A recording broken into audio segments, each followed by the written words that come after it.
Everybody calm down, but I have some amazing news. I have an incredible announcement.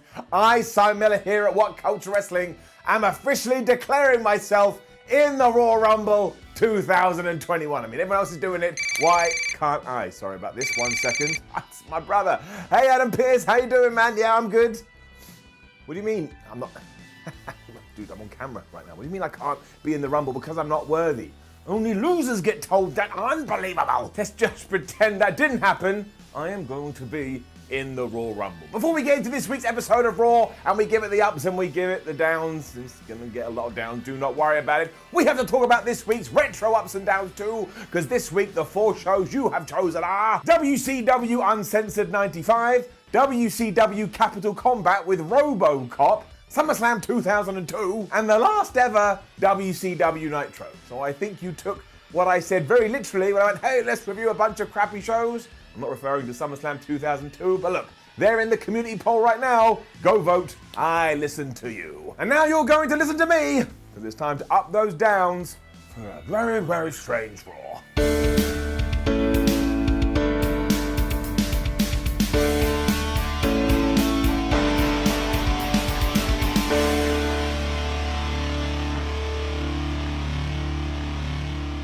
Okay, we have a situation. Last week on Monday Night Raw, Randy Orton had his face set on fire. So there was always going to have to be some consequences 7 days later. I mean, how often do we complain when someone gets injured or someone gets hurt and they just walk back onto the show next week like, I'm fine, a doctor gave me a plaster and a little kiss and now I'm back to normal. We're not doing that with the Viper, so yes, he was here in a mask.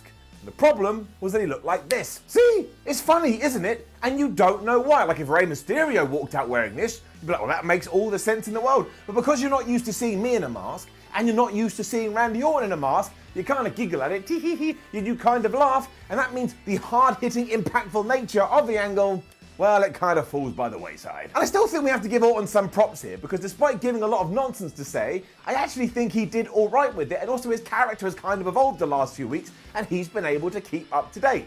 Once more, it was just gibberish coming out of his mouth, like voices in my head, and fire, and ashes, and so on and so forth. But look, I doubt that he wanted to say it, he did as best as he possibly could. The point is, he doesn't blame Alexa Bliss for what happened to his face, he is going to place the blame on The Fiend, but it doesn't matter, because even if somebody chopped all of his limbs off, he is still going to win the Royal Rumble. Randy, my friend, my man, if somebody chops all your limbs off, you're not even going to be able to get to the ring. I doubt you're going to be able to throw anybody over the top rope. Somehow he is going to do this though, and then he promised he would main event WrestleMania, and then to kind of make it all poetic, he lit a match and he blew it out because fire fights fire, burn face, I don't know what I'm talking about. Just goes on and goes on. And look, I don't know. I don't think it was terrible. I don't think it was particularly good. And as I've already said, I think Randy Orton got handed a bunch of nonsense to say, and he did fine with it, which puts me in a very precarious position. But I'm going to do the thing I always do. I'm going to sit on the fence. It's going to go right up my ass. I'm not giving it an up. I'm not giving it a down because I just don't feel that emotionally connected to it. It did go way too long. But other than that, it was kind of just there. Which, let's face it, ain't that good anyway. Plus also, it allowed me to wear that mask, and now I'm free again. Straight after this, they also announced that Gilberg was going to be on the dirt sheet later with Miz and Morrison. And I want you to take that information, and I want you to plant it in your skull. We shall talk about it in a bit. We also heard from Lacey Evans and Ric Flair. Lacey is trying to spin it that Ric Flair is now her mentor, and is teaching her how to be the dirtiest player in the game. That is not the case, because it was all just sexual innuendo here, and you're meant to think they're just banging away. And put your hands up if you want that in your professional wrestling, hand goes down. For some reason too, it was then Charlotte Flair versus Peyton Royce, and I suppose why the hell not? Very unfortunately, down. This wasn't for the match, or the fact that Charlotte won. I know she kind of divides the internet in half, because some people don't enjoy the fact she wins all the time, but I watch sports, I see dominant teams, I don't mind taking that idea and paste it onto professional wrestling. It's all the shenanigans around it that truly just blows my skull. Because the finish was just a pot of madness. If you came round my house and I offered you a pot of madness, you should say no, it's not something you should want to indulge in. But halfway through we got, whoa, dun, dun, and out came Ric Flair and Lacey Evans, but Lacey Evans was dressed in one of Flair's robes, and apparently this was the worst thing Charlotte could ever seen, so she started going around and round and round, trying to calm herself down. But I took a moment and I was like, okay, fine, this is how Peyton Royce is going to get a win, and that'll be good for Peyton Royce, and nobody will care that Charlotte has lost, because she will have her usual usual WWE out. But did we do that? No, we didn't. Ric Flair and Lacey Evans then just left because she probably went, hey, you want to go have sex? He was like, whoa, I do. And then Charlotte locked in the figure eight and Peyton Royce just tapped out. Peyton Royce may as well have been a drawing in this match. She couldn't have been pushed further into the background. I mean, it really was like in the back, Rick and Lacey were talking, going, man, do you think Charlotte would think I look good in this robe? And they couldn't wait to get her answer, so they just interrupted her match. Also, this kind of counts as a distraction finish, but it's broken my system because the distraction didn't cause the victory. You can't get round me. I bring down my board and it goes up to 12.5. Now, am I going to regret giving it half a point? Yes, but it's 12.5. Lashley then stood on Riddle's foot. The Hurt Business and Matt were like making jokes about him smoking drugs. And then after they had left, Lashley was like, haha, you don't wear any shoes. And he stood on his foot. Unfortunately, he didn't stand on his foot. He missed it by about 3 feet. Riddle still fell down, and then later on, somebody had taped his foot up. I've never heard of anybody standing on someone's foot so hard that it broke. But that's where we are. As he walked away as well, Riddle shout, well, I'm going to put my foot up your ass. And given what Raw is like at the moment, that's probably going to be a stipulation at some point. It'll be Bobby Lashley versus Matt Riddle for the United States Championship, and it'll be the first person to take their foot and jam it right up their ass. In case you're interested, I will not watch that. Retribution are also now officially feuding with the New Day. So I have a question. What happened to the Ricochet story? Are you telling me the Ricochet narrative was he got beaten by every single member of the group? They wanted to induct him, but he said no, so they just shook hands and away they went. I don't want to be that guy, but that's a pretty bad story. Down. Still, Mustafa Ali was cutting a promo here, and this guy is just great, and I don't know why we don't feature him more, because Kofi Kingston is out injured at the moment, and he tied that into a couple of years ago. When Mustafa Ali was injured, Kofi Kingston took his spot in the Elimination Chamber, and it all ended with him winning the WWE Championship at WrestleMania. It was beautiful. This was obviously fueling Ali's anger, and once again justified him as the head of Retribution. And it really would be nice if WWE took more little tidbits like this and tied it in. So that's good enough. And the following match was alright too. It was Mace versus Xavier Woods. And of course Xavier Woods lost and Mace won after Retribution had caused their distraction. And I know Mace screwed up his finisher. He kind of dropped him a little bit. People are allowed to make mistakes, for goodness sake. Bring it back down. There it is, the distraction board. That is now 13.5 distractions. I mean, I'm being like WWE now. That doesn't make any sense. And alas, we have to give it a down. Mustafa sent some fake cheer down the camera lens to Kofi saying, I hope you get better soon. And when he does get better soon, I want to see Mustafa Ali versus Kofi Kingston. I want to take all of that narrative stuff and I want to tie it in. That would be so good. And yeah, just know they're going to have a good match. We then learned that Asuka was going to take on Alexa Bliss later. Nope, I don't know why either, but Sarah Schreiber was interviewing Asuka here. And in this moment, I was like, oh yeah, not only is Asuka the Raw Women's Champion, but she's also one half of the Tag Team Champions. Boy, howdy, am I glad they give those belts to her and Charlotte. It was then right into that too, Alexa's Playground, which was the first of 2 talk shows on this episode of Raw. I really would like it if they came up with more ideas. And this was kind of crazy too, because as soon as Asuka got in the ring, Alexa Bliss just got out a flamethrower and went and just set her on fire, and the commentators were like, oh, I can't believe that Asuka is dead. Now that didn't happen, but in many ways, maybe I would have preferred it. Because I'm pretty sure there's every chance that this was awful, but I was blinded by the fact that Asuka was such a goof during this, I actually started to be sports entertained. Like she wanted to play on one of the swing sets, but Alexa was like, no, you can't on my swing set. Somebody's sitting there. So instead, she just started dancing. She got her music to play. Asuka is a national treasure. She even said yowie wowie at one point, which set Bliss even more crazy. And the major point of this is that Alexa Bliss is declaring herself in the Royal Rumble, which means if she does win, maybe it's going to be Asuka versus her at WrestleMania. Once again, though, she declared herself in the Rumble, so now the only 2 people in the world that are not allowed to do this is Drew Gulak and me. Now, it doesn't really matter for me, I'm just some bored a-hole on the internet, but poor Drew Gulak, I'm officially going to put him in the sad Drew group, the SDG. But yeah, throughout all of this, Alexa was acting like there was some kind of invisible person hanging around, and eventually it was too much for Asuka, so she left. Look, like I said, this was just a barrel of madness. But Asuka, I really got some enjoyment out of it, so it's getting it up. I know, doesn't deserve it, but Asuka, man, she's just so good. Miz and Morrison were then in the back once again promoting the fact that Goldberg is going to be on their show. And once again, I want you to take that, wrap it up in a nice little package and put it into your brain. And Shayna Baszler was saying she's going to win the Royal Rumble, even if she has to throw out Nia Jax. And Nia Jax just melted down when she heard this, even though since 1988, the whole tagline has been every man for themselves or every person for themselves. If she hasn't figured this out now, well, maybe she should read a book. Jeff Jarrett also predicted that Goldberg was going to beat Drew McIntyre at the Royal Rumble. And if you were really quiet here, you could hear all of the internet wrestling community just melting down. Shayna Baszler then took on Mandy Rose, and Nia Jax was out there, Dana Brooke was out there, and I was like, how many matches are we gonna do with all of these four? It just goes on and round, and there's just no reason at all. It's a down. Tom Phillips told us that he doesn't see how all these four women are going to coexist in the Royal Rumble without missing a beat. Byron Saxton went, well, that's not the point of the Royal Rumble, you absolute goon. And I felt that kind of summed up this match. And eventually, Shayna Baszler just tapped her out and won with a Kirifuda clutch. But of course, we're not allowed to find winners and losers on Raw, so Dana Brooke eventually drop-kicked Nia Jax into Shayna, and in the back, they were just arguing again. But they're still somehow going to go and get a tag team title rematch.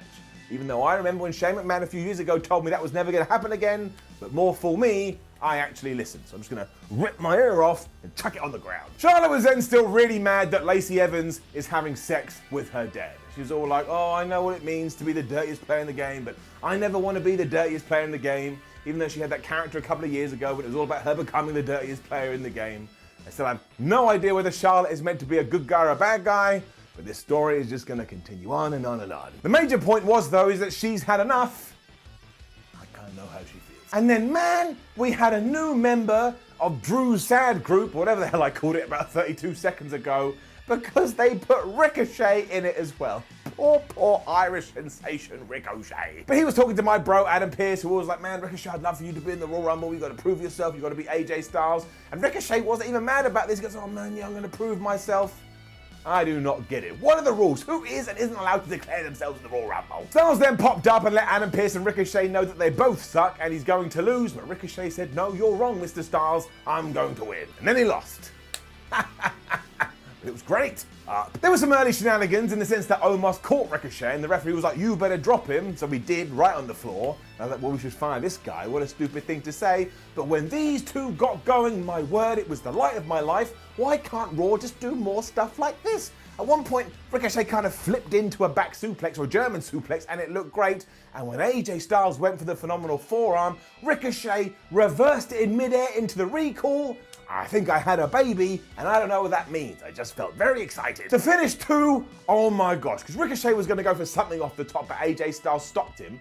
And then he basically threw him onto the top rope. Ricochet bounced off the top rope. AJ caught him in the Styles Clash position, gave him the Styles Clash, and he got the 1, 2, 3. Now, I know Ricochet loses all the time, but you could have had anyone here. You could have Drew McIntyre, Brock Lesnar, Goldberg, I don't know, Hulk Hogan, the Ultimate Warrior, you name it. If you finish someone off like this, I'll just go, yeah, of course that would beat him. It looked so damn fabo. So for the life of everything WWE, can you just do this with more of the roster? Having clean wins and losses is so much more satisfying, and this was just 12 minutes of brilliance.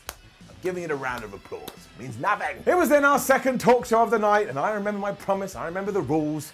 Roll it. Why the hell are you wearing the mask? Well, Randy Orton wore one. Yes, but you're not Randy Orton. I will set you on fire. What? Such an asshole.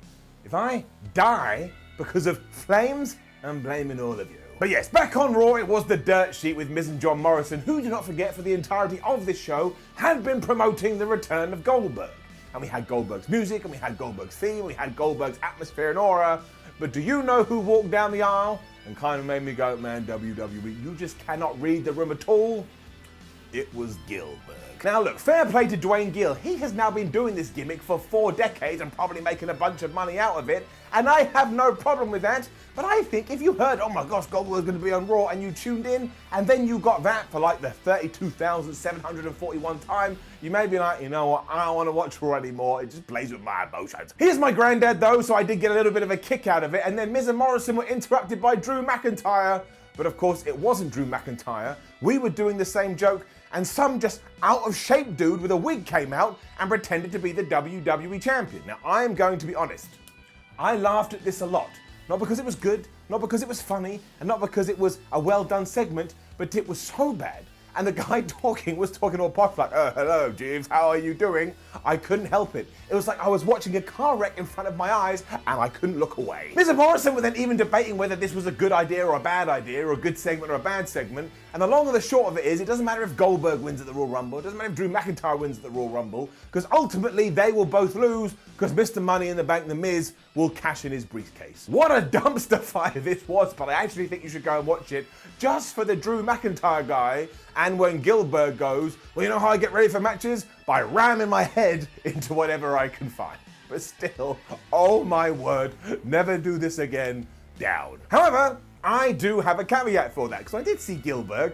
I was like, wait, didn't Dwayne Gill have a heart attack about a month ago? It's absolutely incredible that he's come out of an ICU and he's here. I Googled it, and he has. And you know what? That made me feel all warm and fuzzy in my tum-tum. I don't care about crappy segments. I don't care when wrestling falls off the rails. I do care about people having incredible comebacks, and because of that, it's getting an up. Still rocking Gilberg in 2021. Dwayne, you go get that cash. Kind of back to normality after that, because the Hurt Business was here, and while I do feel we're accelerating the Cedric Alexander storyline a little bit too fast, I'm liking it, I'm enjoying it, and this match was fine. Because it was the Hurt Business versus Riddle and the Lucha House Party, and the whole story was that Cedric Alexander was getting carried away and beating everybody up, but then when he got in trouble, he was desperate from a tag, and Shelton Benjamin was like, well, no, you're not getting it from me, and Bobby Lashley was like, nope, you're not getting it from me either. Shelton then got worried after Lince Dorado started to run wild, so he just tagged himself in, but before you could say, wait, where's MVP? Oh yeah, he's there on the outside, him and Cedric Alexander were arguing again. This was like every Christmas meal you've been to where Uncle Alex and Uncle Ben just keep having a go at each other about that pool game from a few years ago because both of them thought they won.